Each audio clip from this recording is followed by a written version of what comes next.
Hi everyone, welcome to discussion section 11.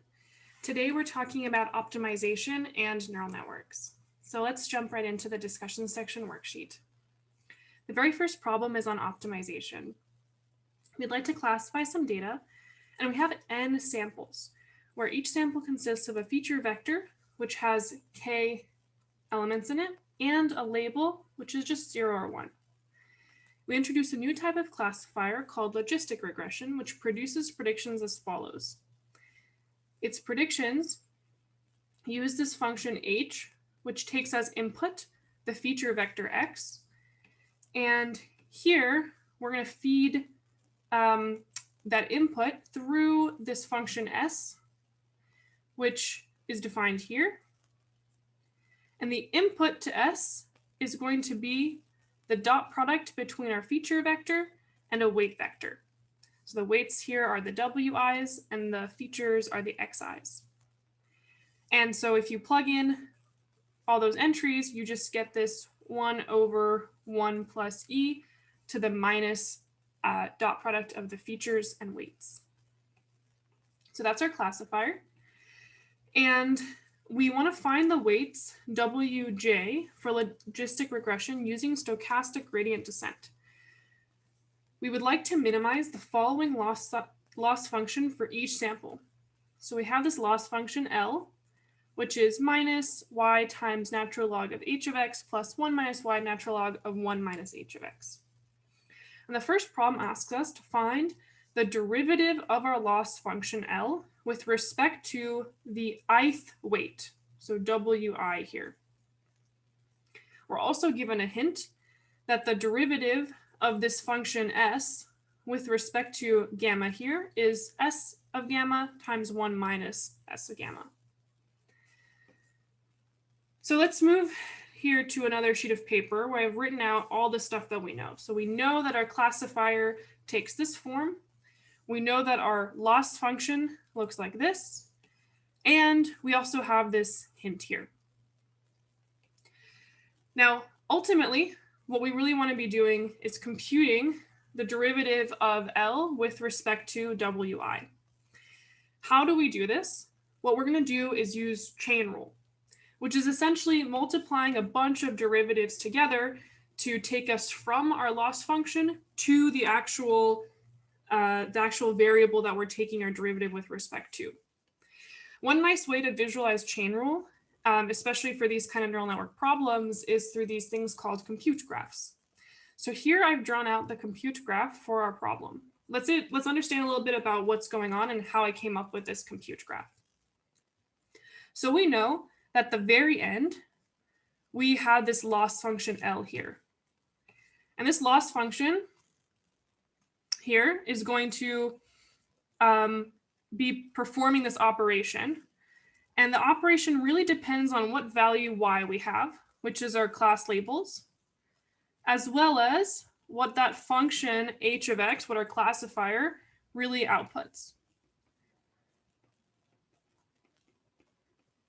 So when I've written it out like this here, with the node in our compute graph L having parents h and y, that just means that in order to compute L, we need access to our classification that's produced from h, and we want access to our class labels y.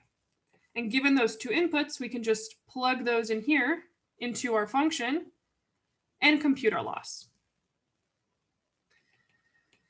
Okay, well, what about this function h? What does it require to compute some classification?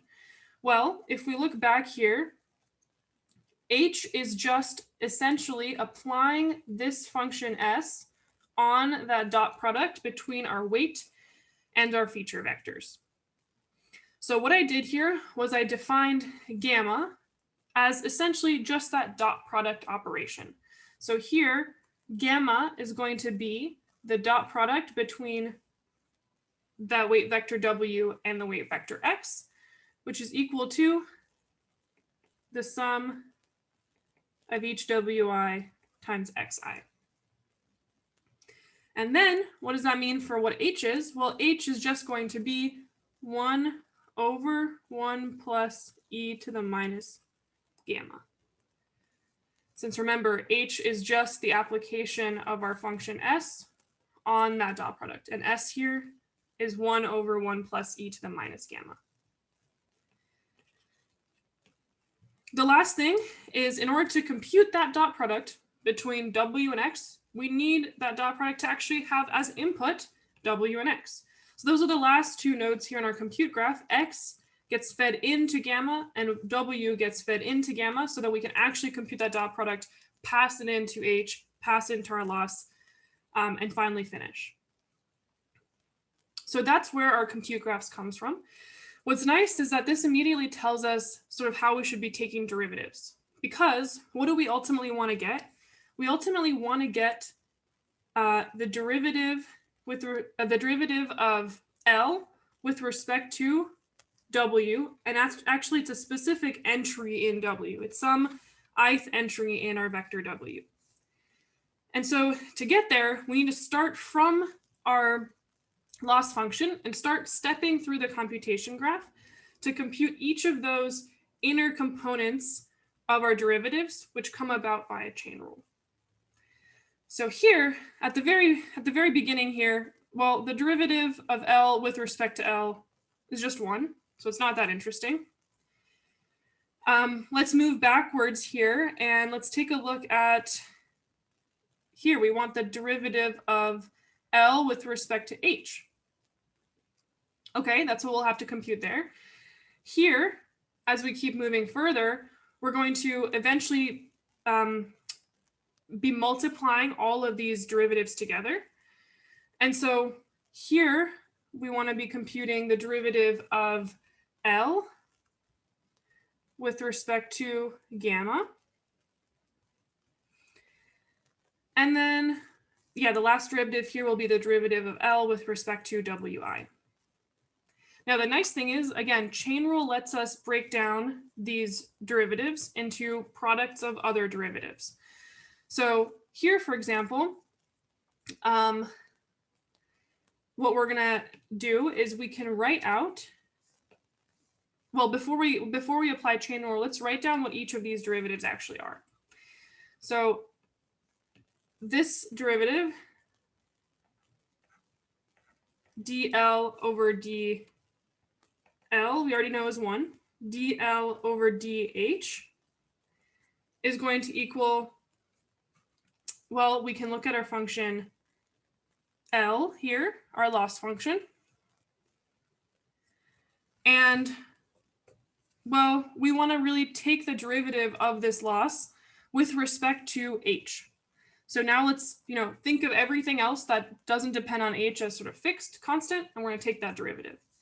So the derivative of L with respect to h is going to be minus, and then we'll have y over h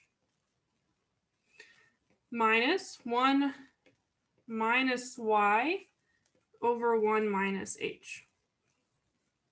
So we've just computed this derivative right here. All right, what about the next one? So the next one was dl d gamma. Well, this is the first time when chain rule really starts to get interesting. So here we can see that eventually we need to get from gamma to L, and we have to pass through h here. So what we're going to be doing is actually reusing this derivative we just computed here, dl dh, eventually in our computation. So here we'll have dl dh times dh d gamma via chain rule.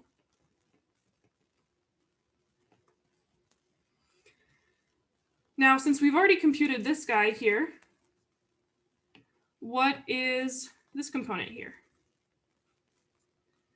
Well, let's write that over here. So dHd gamma. What is our h function? So our h function here is this 1 over 1 minus e to the minus gamma. So we're really taking the derivative with respect to gamma of 1 over 1 plus e to the minus gamma. Turns out our hint is going to be helpful here. Notice this hint relates to this form of a function. So here, we know that if a function looks like 1 over 1 plus e to the minus gamma, then the derivative of this function with respect to gamma will take this form. So let's just copy that over here. We know that this will equal h of gamma 1 minus h of gamma. Because remember, this function here is h.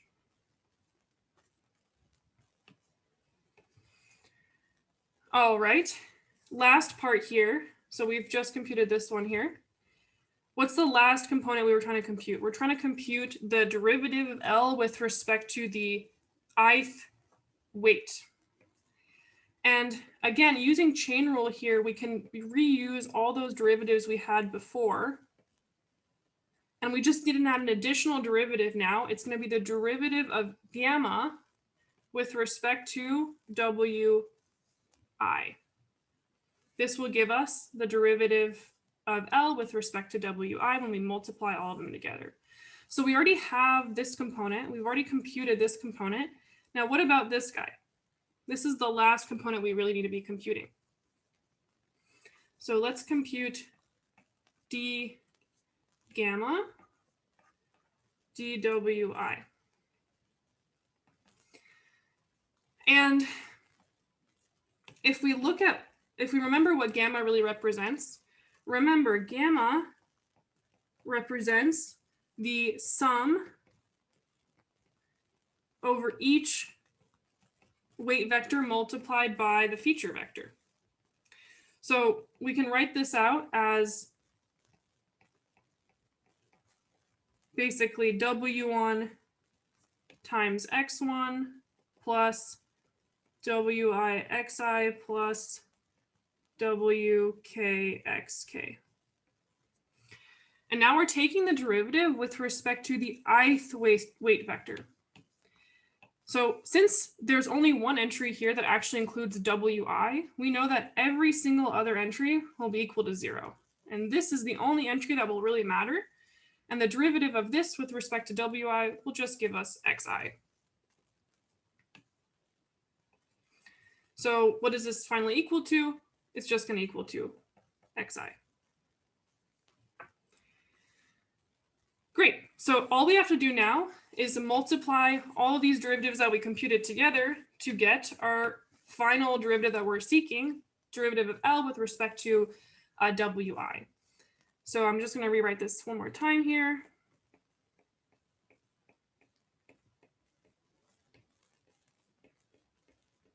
And now we're going to start plugging things in. So we computed dLdh. That was this minus y over h minus 1 minus y over 1 minus h. Then we're going to multiply this by the second derivative we computed that was here. So this is going to be h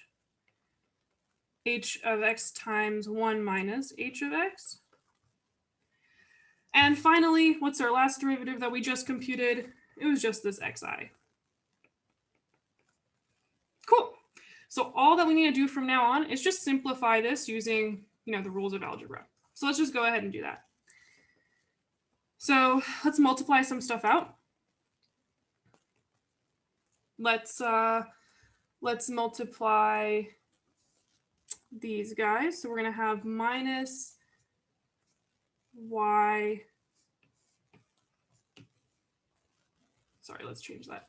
Let's make this minus y times h of x times 1 minus h of x, xi, all over h of x, plus 1 minus y, h of x, 1 minus h of x, xi, all over 1 minus h of x. We can cancel some stuff. So we have minus y times 1 minus h of x, xi plus 1 minus y, h of x, xi. We can simplify this even further. We're going to get minus y times xi plus y h of x, xi plus h of x, xi minus y h of x, xi. And nicely, things start to cancel again. And what are we going to end up with? We're going to end up with minus xi, y minus h of x. So let's just write this nicely. So here we're going to have our final form of what our derivative of our loss with respect to wi looks like. And it's this. Awesome. So let's copy this over and put it here as our solution. Okay, next question says, write the stochastic gradient descent update for wi. And we have a step size of eta here. Okay, well, if we recall, how does stochastic gradient descent work? It's going to update the weight wi by taking the old value of wi, and we're going to subtract eta times the derivative of L with respect to wi. Lucky for us, we've already computed this. So we know that wi will equal wi minus eta times, and then we're going to have minus xi y minus h of x, which we can simplify. And let's write that over here. Wi is going to be wi plus eta xi y minus h of x. And that is our gradient descent update. All right, let's move to the second problem on neural network representations. So we're given a bunch of functions, these functions a through h of a single variable x, and they're graphed below. The computation graphs in the following pages are going to start off more simple and then get more complex, building up to neural networks. For each computation graph, indicate which of the functions they're able to represent. So the very first problem is the simplest possible kind of computation graph here, where we're just computing a linear transformation with scalar input x, weight w, and output o, such that the output is equal to w times x. So here we know that output equals w times x. Which functions can be represented by this graph? Okay, well, we know that the output is always of this form. Some weight times our scalar input x. So what kind of graphs can we really represent here? Well, we know that here all these functions have to be linear and centered at 0. So the only function that we can really represent is a, because that's the only function that is linear and goes through the origin. So we can represent only a. And specifically, we can actually represent a exactly by choosing a weight w, which is equal to 2, because then it'll exactly take this form. So we need w equal to 2. All right, next question says, now we have a bias b in the graph such that the output equals wx plus b. This is known as an affine function. Which functions can be represented by this network? Well, we still have linear functions, but now we can represent both linear functions that go through the origin and those that don't. So we can represent a and b now. So we can represent a by choosing w equals 2 and b equals 0. And we can represent b by choosing w equals 4 and b equals minus 5.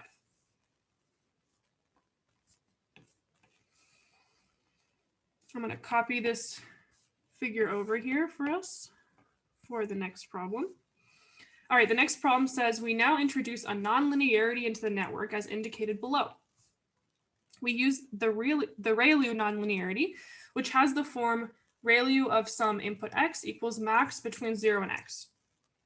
Which of the functions can be represented by this neural network? So one thing I'm going to do quickly is I'm going to move this guy over here. And what I'm going to do really quickly is recall two things. So the first thing is recall. Let's remember what the ReLU function actually looks like. So the way it actually looks like is it's 0 for all values of x that are less than or equal to 0, and then it's just equal to x. So here, ReLU of x equals 0 if x is less than or equal to 0, or x if x is greater than 0. The other thing I want us to write down here is really what is going to be the output of this neural network. So here, the output, O, is going to equal max between 0 and whatever is being fed into this node. What is being fed in? It's Wx plus b.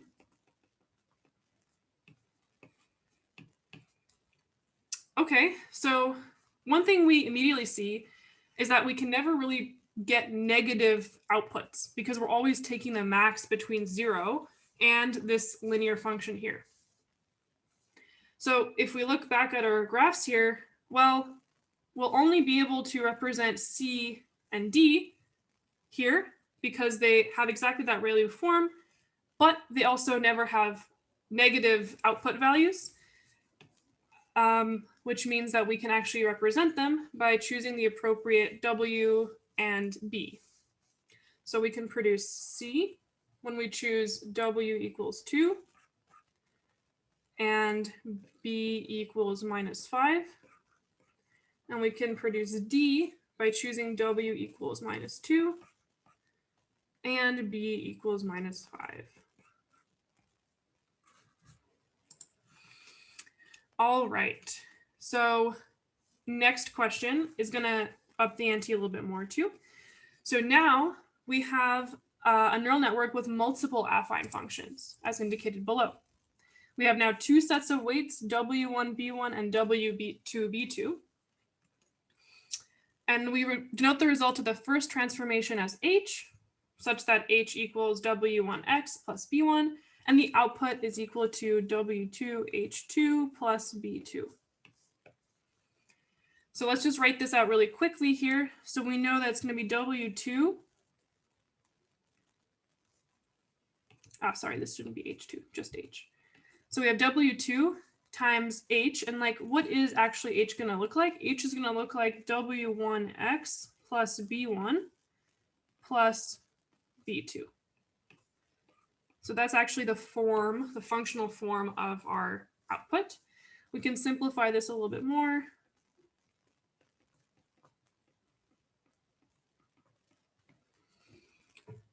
And if we really look at this function here, this again takes an affine function form. So here, if you think about it, this is our input x. And then here we're multiplying two weights together, but they're basically just one W again. That's multiplying our input plus some bias, which in this case is made up of B1, B2, and also W2. So if we look at this again, we think to ourselves, well, really, no matter what I do, I can only again represent affine functions. So it's going to be exactly like we saw earlier, where we can only represent those affine functions A and B. Remember, A and B are these two affine functions here. We'll just have to choose our weights and biases a little bit differently. But we can't represent anything that takes, for example, a nonlinear form. So if we wanted to specifically represent these, we'd choose W1 equals 2, W2 equals 1, B1 equals 0, and B2 equals 0. And in the other case, we would choose W1 equals 4, W2 equals 1, B1 equals 0, and B2 equals -5. All right, we're getting into more ReLUs like we saw before. So now we're going to add a ReLU after the first affine transformation, creating a hidden layer. Which of the functions can be represented by this network? So let's write down again what the output's going to look like. So O is going to look like W2H plus B2, sorry, H prime here. H prime takes the form as a ReLU. So here we'll have max between 0 and H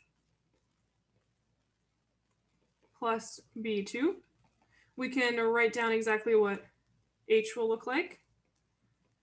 And H here looks like W1X plus B1.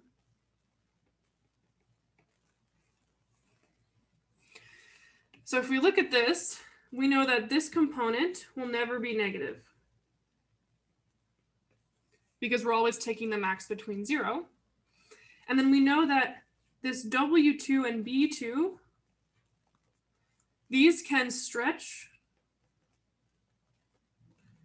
and flip the output of the ReLU. And so with this in mind, now we can represent now still C and D, but we can also represent E because we can do that flipping and stretching. So here we have C, D, just like we had before. But now since we have these additional weights and biases, we can also do that flipping and stretching to achieve E. So for E, for example, here what we would do is choose something like -1 times max between 0 and x minus 2 plus 1 would get us this here.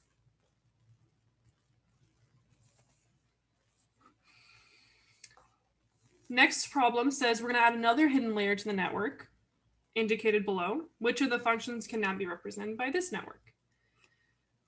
Okay, let's write down our output again and take a look at it. So our output O is W3 times H2 prime plus B3, which equals W3 times, and this will be the output of our ReLU, so it's going to be max between 0 and H2 plus B3. We're going to keep going, plugging things in. Max between 0 and W2H1 prime plus B2 plus B3. Let's plug in H1 prime. So we have W2 and H1 prime is yet again the output of another ReLU. So we have max between 0 and then H1, which is W1X plus B1 plus B2 plus B3. So that's what it looks like. Now, basically here we can represent all of the same functions as Q5, because in question 5, to achieve the same sort of functional form, so same as Q5, if we choose W2 equals 1 and B2 equals 0. In that case, when we set here W2 equals 1 and B2 equals 0, we'll get exactly the same form as we saw in question 5. So again, we can represent C, D, and E. C, D, and E. But we now can also represent F. So what is function F? Function F is this one here. Let me actually copy that over here. So we can now also represent F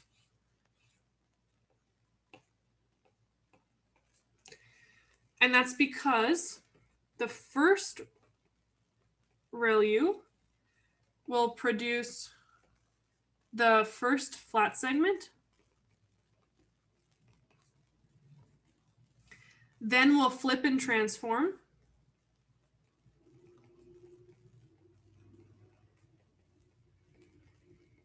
via W2 and B2. And then second ReLU will give us the second flat segment.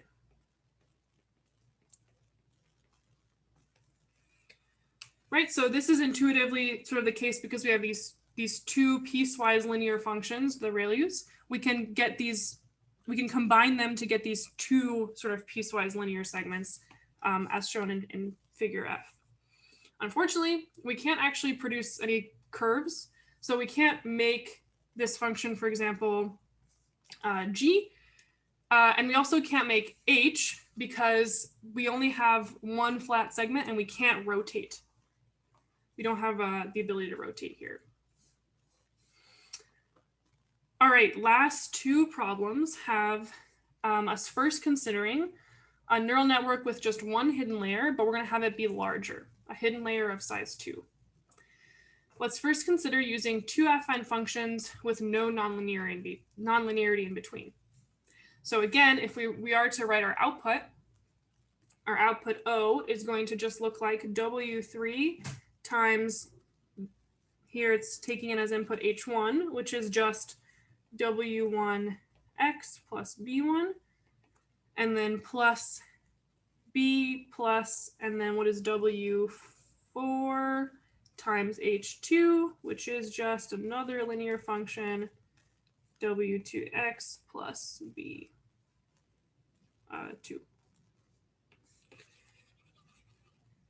So that is what the output looks like. And again, we don't have any nonlinearity. So again, we can only represent A and B, our favorite linear affine functions, just like in Q4.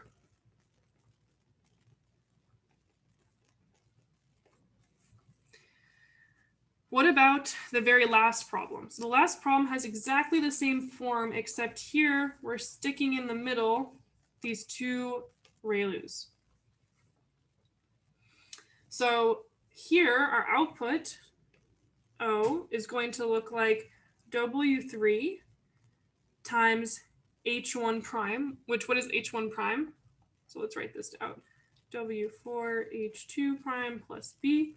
So we'll have W3 times max between 0 and H1, where H1 is just W1x plus B1.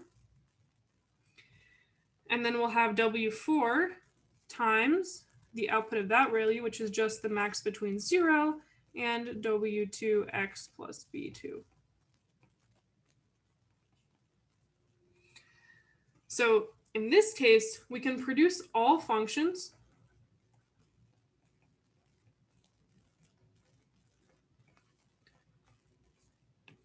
except G. So let me just really quickly explain. So this is G, it's our log function. And now with this form, we can produce all of these forms and also H. So let me explain really quickly and intuitively why we can now produce H, but we can't produce G.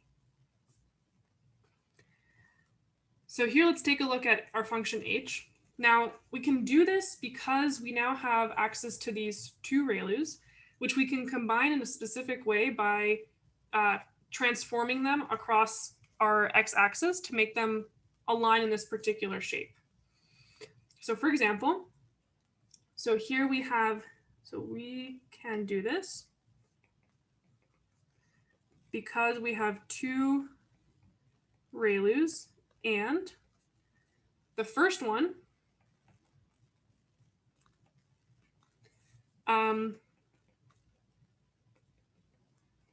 can be flipped. So here, for example, we can have our ReLU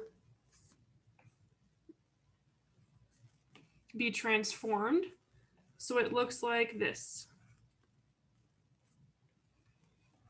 Right, so it requires a flipping and a rotation.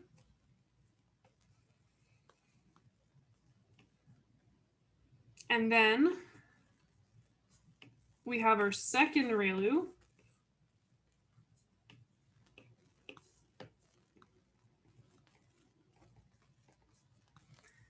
which is going to be shifted.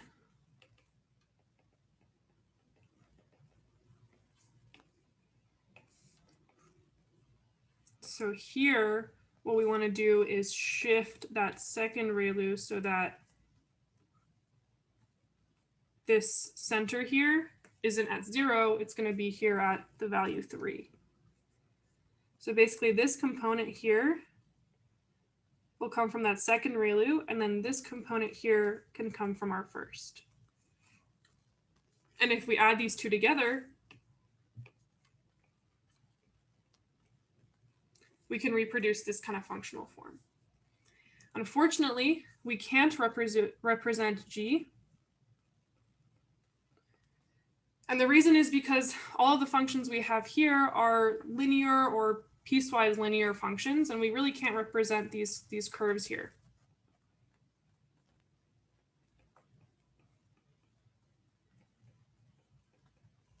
So this is a function that we cannot represent with the output of this neural network.